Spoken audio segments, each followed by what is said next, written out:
E aí pessoal, eu sou o professor Gelson, eu vou tentar fazer uma série de vídeos aí falando sobre os problemas que eu vejo na educação brasileira e, e tentar, de repente, tratar sobre possíveis soluções, né, a partir desses problemas. Para explicar a minha trajetória, eu já fiz um vídeo, vou colocar aqui no card, que eu falo sobre a minha trajetória como professor, minha experiência e tudo mais. E o foco de hoje vão ser os estudantes. Eu vou usar o termo alunos. Eu recentemente descobri que ele não é negativo, como já se disseram. Muitas vezes foi meio que uma fake news que rolou aí pelo meio acadêmico, dizendo que aluno vem de sem luz e tal, né? E aparentemente isso não é verdade. Então, e é uma palavra que está na ponta da língua, então eu vou usar esse termo constantemente. Outro disclaimer que eu faço aqui é que eu vou me referir aos alunos muitas vezes de forma negativa, né, sobre o comportamento deles e tudo mais, mas eu tenho plena consciência e convicção de que crianças menores de idade não são totalmente imputáveis sobre aquilo que fazem, né, nem judicialmente, nem de nenhuma forma. Eles são pessoas em desenvolvimento, então o que tem por trás deles ali, família, trajetória, ambiente e tudo mais, tem um peso muito grande nessa questão. Então eu acho que não é... eu obviamente, quando eu falar de um aluno, estou falando do que ele faz, de como ele age e tudo mais, mas eu quero considerar isso, que o aluno ele é uma criança, então ele não tem total controle sobre as decisões que ele está tomando, nem sabedoria suficiente para tomá-las, certo? A primeira coisa, então, que vale a pena observar nas questões da educação brasileira é o desempenho, né, dos estudantes. O Brasil foi um país que demorou muito para ter universalização dos estudantes, demorou muito mesmo, comparado aos países desenvolvidos. A gente foi aí ter leis que fechavam o cerco, digamos assim, para a universalização dos menores de 15 anos na escola aí nos anos 90, né? E com taxas de evasão gigantescas, né, que foram melhorar aí pro meio da primeira década do ano 2000, né? Então foram exigidas políticas educacionais de diversos governos somados ao longo dos anos para chegar ao estágio que a gente está. E o estágio que a gente está foi o que se ouve falar muito, que é a gente tem uma quantidade muito grande de alunos nas escolas. Então, a gente praticamente universalizou, a gente atingiu as metas que eram exigidas pelo FMI. Uma das motivos pelo que os governos eles fizeram isso foi uma exigência da FMI, o que deixa meio que tira um pouco a nobreza disso. Mas, seja qual o motivo, é bom, né? A questão é que isso não foi acompanhado de um crescimento qualitativo, né? Então é muito comum a gente pegar pessoas mais velhas e elas ficarem espantadas com como o filho está no atual sexto ano, que é a quinta série, e ele escreve e lê porcamente, e ele não sabe fazer, não domina nem de perto as 4 operações, muitas vezes nem a soma e subtração corretamente, né? Então o Brasil tá bem atrás, assim. Em questão de números, eu dou de exemplo aqui eu vou colocar aqui um vídeo na descrição, um vídeo do Pirula, que ele fez uma análise, ele destrinchou cuidadosamente as notas do PISA brasileiro, né? Não vou aqui mastigar a mesma bolacha que ele, mas comparando aos outros países do mundo, o que a gente tem é um atraso aí de cerca de 3 anos, em média, no nível educacional dos estudantes, dentro do esperado, tá? Por exemplo, um aluno de 9º ano da Escola Fundamental Brasileira, ele tem um desempenho que se esperaria num aluno de 6º ano, numa escola dentro do padrão que a gente gostaria de atingir, certo? Claro que isso falando do conjunto de estudantes, tá? Porque isso vai para outro problema que todo professor vai lidar, que é muito difícil de lidar, que é com os diferentes níveis que os alunos chegam. porque as trajetórias deles foram muito diferentes. Então, os estudantes chegam para ti, por exemplo, eu dei aula majoritariamente para sexto ano nos últimos anos, e tu chega com alunos que são plenamente alfabetizados, que leem independentemente, que leem parágrafos, leem livros inteiros, e na mesma turma tu tem alunos que eles mal conseguem ler uma frase que tenha mais de uma oração. Eles têm uma dificuldade de interpretar frases longas. Isso na mesma turma. Aí tu imagina como vai ser difícil tu nivelar as atividades, né? E aí tu conseguir fazer com que aquele aluno que está no nível mais alto se desenvolva e que aquele que está mais defasado consiga se nivelar com os outros. O que acaba acontecendo? A gente acaba nivelando um pouco por baixo, né? E isso é um dos problemas que eu vejo, tá? E volto a dizer, a trajetória desse aluno que levou ele à defasagem que ele se encontra vem por vários fatores, né? E ficar discutindo o aluno e imputar algo tipo, ele não é inteligente, ele não sei, isso é uma asneira. A gente precisa pensar em políticas para resolver isso, tá? Por exemplo, uma das escolas que eu trabalhei tinha uma atividade extra curricular, que era o laboratório de aprendizagem. Só que o laboratório de aprendizagem ele atingia uma quantidade pequena de alunos por vez, e ele sofria com muita evasão também, tá? Porque não era obrigatório, não era cobrado presença, o aluno ia se queria, se os pais incentivavam, e ele era no turno inverso, o que muitas vezes ficava muito difícil para a criança voltar para a escola mais tarde, questão de ônibus, carona, tudo mais, né? Então, mas esse foi um projeto que eu vi tendo resultados nessa questão de tu tentar trazer um aluno que está em defasagem. Mas o que eu vejo assim é que a quantidade de alunos que esse projeto conseguia atender era muito pequena comparada ao problema que a gente tinha, né? Porque a gente vive num sistema seriado e então acontece muito do aluno ser aprovado, né? Muita gente fala que não sabe falar sobre a aprovação, né? A questão da aprovação é uma realidade muito distinta entre defendendo a escola, dependendo da esfera educacional, tá? Eu trabalhei em alguns municípios onde a aprovação, eles exigiam uma aprovação mínima, né? Tu chegava e colocava uma reprovação muito alta, a Secretaria de Educação ela rejeitava aquilo e ela exigia que a gente revesse o conselho de classe e trocasse isso. Outra cidade que eu trabalhei era ainda pior, porque eles vinham nas férias estudantis, os professores também estavam de férias, e eles escolhiam meio que a sorte quais alunos eles iriam aprovar, a revés da decisão do conselho de classe e dos professores que trabalharam com esse aluno, e causando situações completamente bizonhas, onde a gente tinha alunos, porque digamos assim, uma turma de 30 alunos, reprovamos 6, né? Desses 6, 2 deles, pegar 2 de exemplo, um deles faltou pouco, faltou talvez matemática, talvez faltou questão de entregar os trabalhos, tinha uma presença baixa, e enquanto isso tinha um aluno terrível que ele por vários motivos acabava não fazendo nada, em nenhuma aula, e revoltado, e preguiçoso, e descrente com a educação e tudo mais. E a Secretaria de Educação às vezes escolhia aquele não aquele que teve um ano difícil, estava com dificuldades e reprovou para poder rever as matérias e tentar atingir um nível suficiente para ser aprovado. Às vezes a Secretaria de Educação escolhia o cara que tinha a menor chance de ser aprovado, né? E aí tu te deparava com situações ridículas quando as aulas voltavam, descobrindo que o pior aluno, eu vou ter que usar o termo, o pior aluno da turma tinha sido aprovado pela Secretaria de Educação, e o aluno com dificuldades tinha sido reprovado e ficado para trás.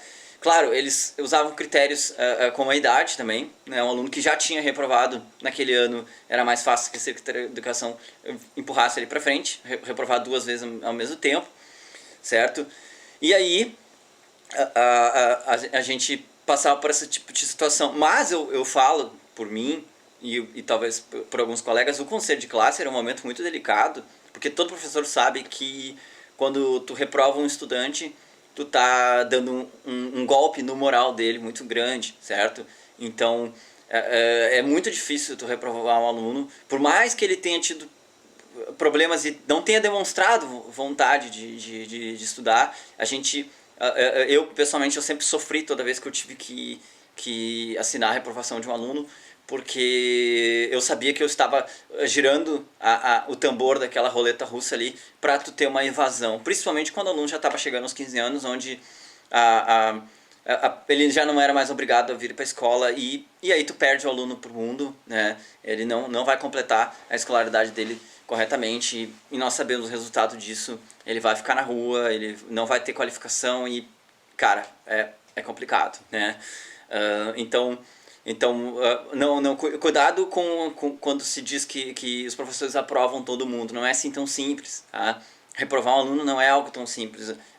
Talvez a raiz do problema esteja no sistema seriado, para começar, né? De que tu tem um aluno que está com muita dificuldade em matemática, absoluta dificuldade. Ele, por exemplo, ele deveria já estar sabendo fazer multiplicação e divisão e ele não sabe fazer soma e subtração, mas ele vai razoavelmente bem nas outras matérias, ele consegue se encontrar, obviamente as dificuldades em matemática vão se refletir em outros problemas, mas tu acaba se situando numa saia justa, porque pense naquele. Eu uso sempre o professor de matemática como exemplo, porque é fácil de imaginar. Pense para esse professor de matemática mandar ele para o ano seguinte, sem que ele domine os pré-requisitos para que o ano seguinte ele vá ter uma matéria mais complexa, sem ter capacidade de gerenciar isso, né? Vou dar um exemplo para ilustrar isso, que aconteceu, que era um aluno meu de sexto ano, que comigo, em ciências, ele era excelente, mas ele estava mal em todas as matérias, porque ele era... ele me lembrava muito o Gelson na idade dele, porque ele era hiperativo, desorganizado, apesar de ser respeitoso, ele era bastante desatento, só que em ciências ele demonstrava uma capacidade muito alta de compreensão. Quando se tratava ali de astronomia, as perguntas dele, ele estava com 11 anos, ele já estava fazendo perguntas para mim do nível de relatividade, relatividade de Einstein, coisas de aqueles pequenas coisas, perguntinhas de física quântica que todo menino curioso faz, e algo que eu sempre tenho um apaixonado por astrofísica e tal, mas ele já demonstrava isso e uma capacidade muito boa de entender essas coisas muito complexas que envolvem esses assuntos, mas ele estava muito mal nas outras matérias. Então, se dependesse de mim, ele seria aprovado, obviamente. Ele não era nota 10, porque, obviamente, a desorganização dele fazia com que ele falhasse, às vezes, em completar uma coisa, entregar um trabalhinho e tal. Mas ele era um aluno excelente, comparado aos outros, assim, o desempenho dos outros. Então, então eu não tinha o que reclamar dele, sim. Mas como ele ia muito mal, a gente teve tempo naquela época, a gente conseguiu guardar um bom tempo para dar atenção a essa discussão, e nós decidimos que a gente ia manter ele na mesma série. Tendo os mesmos professores, a gente teria a chance de ajudar ele a sanar essas dificuldades que ele apresentou ao longo do ano. Então, foi assim que a gente decidiu, né? Mas até porque ele era um dos mais novos da turma, então a gente sabia que não haveria problemas, mas a gente jogou, como eu disse, a gente girou o dado da roleta russa do desastre, porque ele poderia se desmotivar muito e perder a vontade de estudar, desacreditar nele mesmo e tudo mais, como eu já vi acontecer mais de uma vez. Então havia o risco disso acontecer. Tá, deixa eu só ajustar o foco aqui. Então é algo que é um dilema que a gente tem que lidar toda vez que a gente entra na sala de aula, né? Então essa é uma questão assim que eu vejo como um problema muito sério na escola. A gente tem problemas muito sérios de disciplina, né?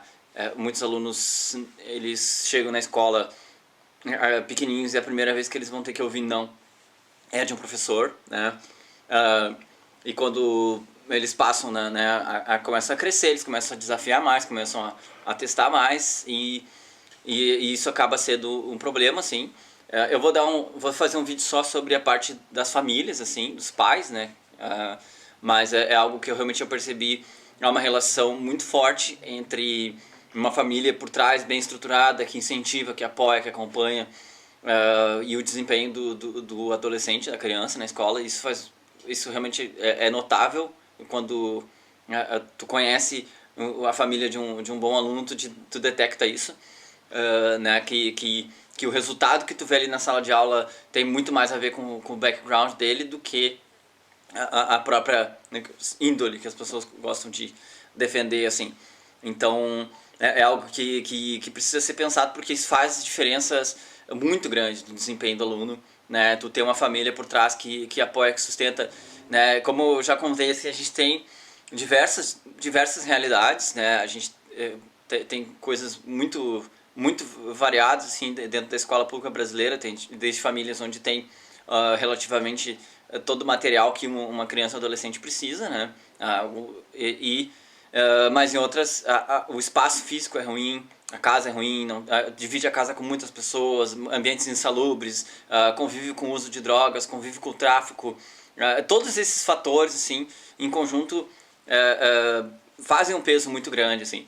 Então, algo que eu me dei conta, pelo menos que a gente se discute muito a educação dentro dos muros da escola, ou como deve ser feita as aulas e tudo mais. E eu percebo, assim, que o fator, assim, dentro de diversas prioridades que a gente tem dentro da educação, acho que o aluno tem que ser o foco principal. Eu acho que eles são a, a, o que acontece fora do muro da escola é muito importante.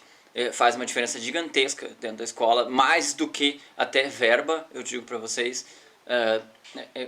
A estrutura por trás do aluno faz mais diferença do que a estrutura dentro da escola. Então, isso é algo que precisa ser realmente muito bem pensado, tá? Por exemplo, eu trabalhei em um projeto de iniciação científica, que eu tentava trabalhar com os alunos, ao invés de trabalhar conceitos de ciência, eu trabalhava com eles a questão de desenvolver projetos, desenvolver pesquisas científicas, e trabalhar com eles a questão do método e tudo mais. E foi um dos grandes fracassos do meu trabalho, porque pouca coisa eu consegui terminar. Eu começava um projeto e ele com um aluno, e aí um do grupo saía, de repente saía outro, e quando vê, eu tinha um projeto que tinha começado em março, lá em julho ninguém que começou estava lá vindo, porque eu não tinha, assim como esse laboratório de aprendizagem que eu citei antes, eu não tinha nenhuma obrigação, eles não tinham nenhuma obrigação de estar lá, eles estavam porque queriam. E então acabava perdendo muito o foco das atividades, certo? Então, e diversos motivos, tanto de motivação, ou alguns casos, assim, por exemplo, eu tive um aluno que era muito bom.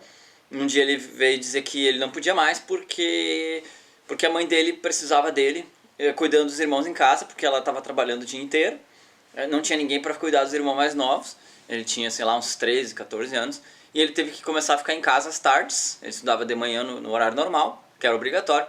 Mas às tardes ele tinha que ir para casa, ele levava os irmãos para casa, e ele tinha que ficar com os irmãos, cuidando deles em casa. Então, esse tipo de coisa é bem complicado, assim. Isso dificulta aquela parte de, tipo assim, tu ter alunos muito bons e com grandes potenciais, e a gente desperdiçar. A gente desperdiça grandes cérebros que tem, né, dentro da escola pública brasileira, que poderiam voar alto com a capacidade que eles têm, com a vontade que eles têm, mas muitas vezes esbarra em problemas como esse. Eu tive um colega que ele me contou uma vez, eu fiquei impressionado com o que ele fez, porque ele conseguiu entrar numa bolsa da Olimpíada de Matemática. Ele teve alguns alunos que tiveram um desempenho bom, e aí ele conseguiu uma bolsa. Então ele tinha que dar algumas aulas por semana extras para esses alunos na Olimpíada de Matemática. E aí, no primeiro ano, ele se deu conta que ele teve uma frequência muito baixa, os alunos se desmotivavam, desistiam. E no segundo ano que ele fez isso, ele tomou uma atitude diferente e ele começou a pagar uma bolsa para esses alunos do próprio bolso. Ele pegou o dinheiro, na verdade, que ele recebia o pagamento dele para dar essas aulas, e ele dividiu entre os alunos para que eles continuassem indo. E essa foi a solução dele para essa questão, assim. Então, para ver que, claro, é uma atitude muito, muito bonita, mas eu vejo muito isso na educação brasileira, de se valorizar demais as atitudes bonitas como a dele, e se esquecer que ninguém aguenta isso por muito tempo. As pessoas, elas têm vida, elas têm filhos, elas têm contas, elas têm diversas razões, e ele é uma exceção, né, de uma pessoa que se dedica tanto assim. A gente precisa ser pragmático, a gente precisa institucionalizar coisas como a atitude que ele fez. A gente precisa pensar em coisas que são eficientes e transformá-las em institucionais, certo? Então é algo que precisa ser pensado. Por exemplo, tem a Secretaria de Educação, a maioria das vezes elas são envolvidas por muita política. Eu vou colocar isso em um outro vídeo, só falar sobre as políticas da Secretaria de Educação, o que eu vi, assim.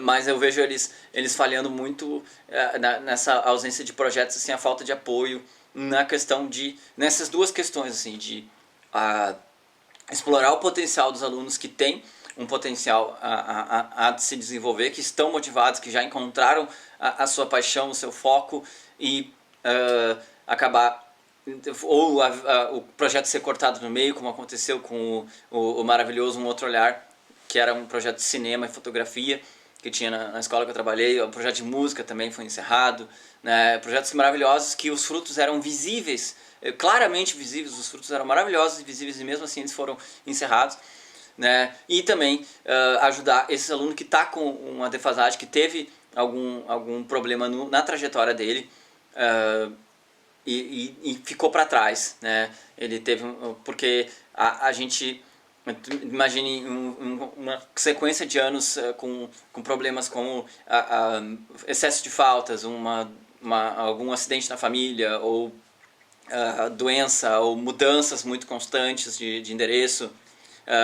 Às vezes a falta de um professor, né, acontece, um professor ficar doente, ficar meses sem um professor presente ali, né? Então todo esse conjunto de fatores pode fazer com que alguns alunos fiquem defasados, e a gente precisa mudar isso. Talvez não, eu tenho certeza, repensar o sistema seriado. O sistema seriado, ele é muito ineficiente, né? A gente precisa repensar isso para ontem, né?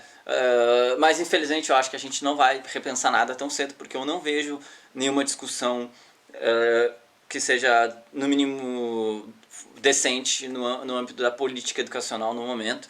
Então a gente ainda vai ter que discutir muita asneira até se dar conta de que existem muitos problemas e grandes que precisam ser sanados antes da gente começar a definir pequenos pontos ali, pequenos acertos, né? Acho que era isso por hoje. Até a próxima. Valeu!